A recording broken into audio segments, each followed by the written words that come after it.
Well, I just wanted to reverse engineer the search engine's algorithms. I actually started before Google even existed, back in the days of InfoSeek and web crawler and that. So I just kind of wanted to figure out how the black box worked. I kind of co-wrote the Bible on SEO.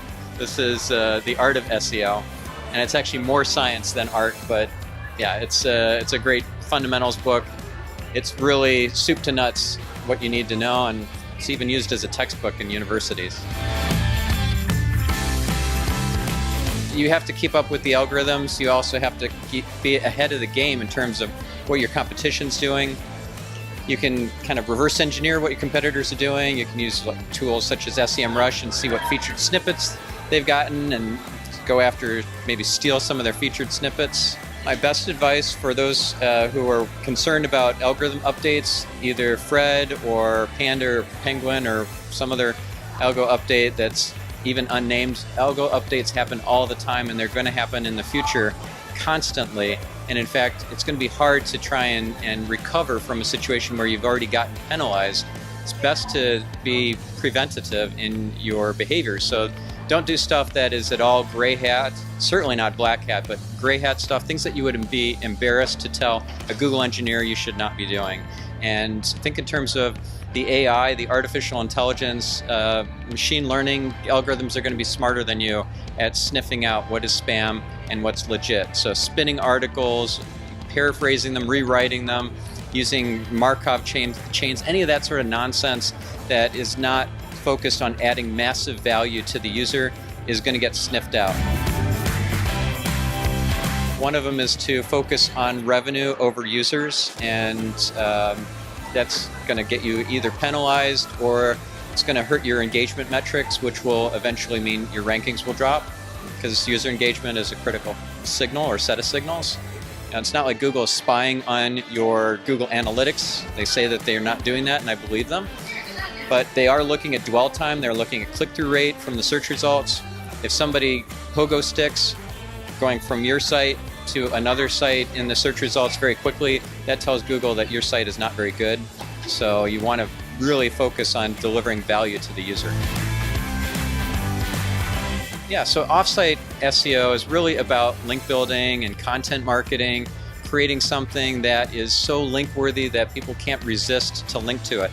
So think of it as remarkable content. I use the word remarkable very deliberately because the definition of remarkable, according to Seth Godin, is worth remarking about. If you have that, you have a great starting point. And from there, you can do outreach to influencers, specifically the linkerati, not just any old influencer. An influencer on Instagram or on Pinterest or on any of these social networks isn't necessarily a power user as far as Google sees them. An influencer in the eyes of Google is the linkerati. My advice around title tags and around creating a link architecture that's based on strategic use of your link authority. When people link to you, they're typically linking to your homepage, right? They're not linking to a deep page in your site, some product page or an FAQ page. They're linking to your homepage.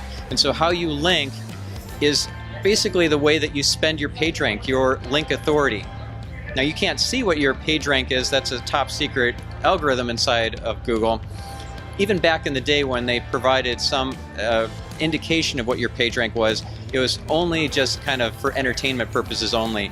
So nowadays you try and get the authority and trust to flow to your most important pages of your site. Let's say that you have a really critical product page or service page or article. If you're not linking to it from your homepage, you're missing out because you need to pass a massive amount of page rank to that page from your homepage. So that's one critical piece of tried and true advice. Another one is around title tags, the most important element on the page. It's given the most weight by search engines, and most of the time people have not really thought through what their most important keyword is for the page, and they haven't incorporated that into the title tag early on in the title tag, not at the very end. And also they didn't reinforce that same keyword theme in their body copy. So they just drop it into title tag and they think they're done. They're not. They didn't reinforce that, so this page doesn't really seem to be about that topic because it was just mentioned once in the title tag. It's almost like an afterthought.